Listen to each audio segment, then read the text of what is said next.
U.S. intelligence suggests the U.S. strike on Iran did not destroy the core of Iran's nuclear weapons. And according to that source, the strikes only set Iran back by a matter of months.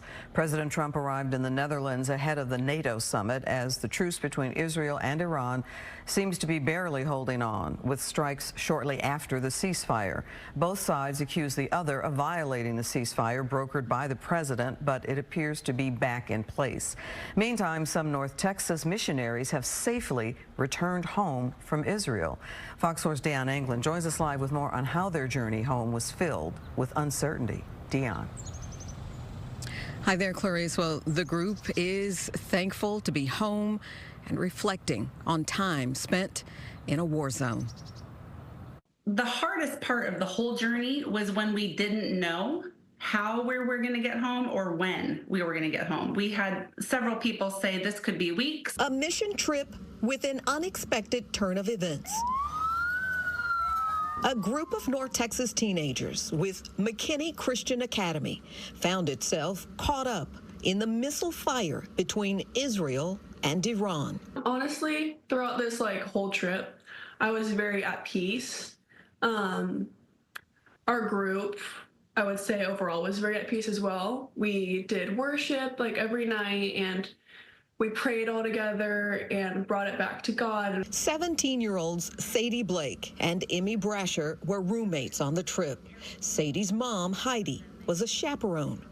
Julie Hutchings, Emmy's mom, was here at home, and she admits, worried. The most stressful conversation I had is when I called Congressman Self's office, because that's when the reality hit me, how serious this was on getting them home, because we didn't have a plan. Initially, their itinerary was to visit Poland, then Israel.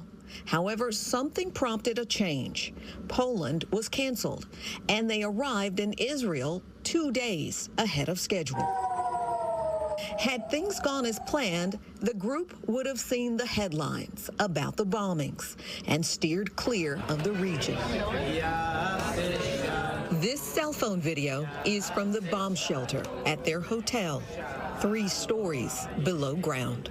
Honestly, it kind of felt like a basement because it had couches, it had internet, it had a bathroom, it had water, it had food. How many times do you recall having to go down separate times? 15. 15 times? Yes. Sometimes it would be 2 hours. Sometimes it'd be 15 minutes, 30 minutes. It kind of just depended on, is there another one coming? Did they get it down? Did they shoot it down? So whatever happens, again, God planned this out so long ago that none of this came as a surprise to him. So let's just leave it in his hands. After roughly a week, an official exit plan materialized. A flight to Rome, and eventually from there, back home to North Texas. Julie, who works from home, adds perspective. She often interacts with people who live abroad. I've been on calls with people who have to hang up to go into a bomb shelter. To have my child be on the other end of that call was a whole different eye-opening experience. Now, both mothers and daughters appreciating how their situation played out and express how they are very hopeful for an end to the violence around the world. That's the very latest live. Clarice, back to you. Deion, thank you.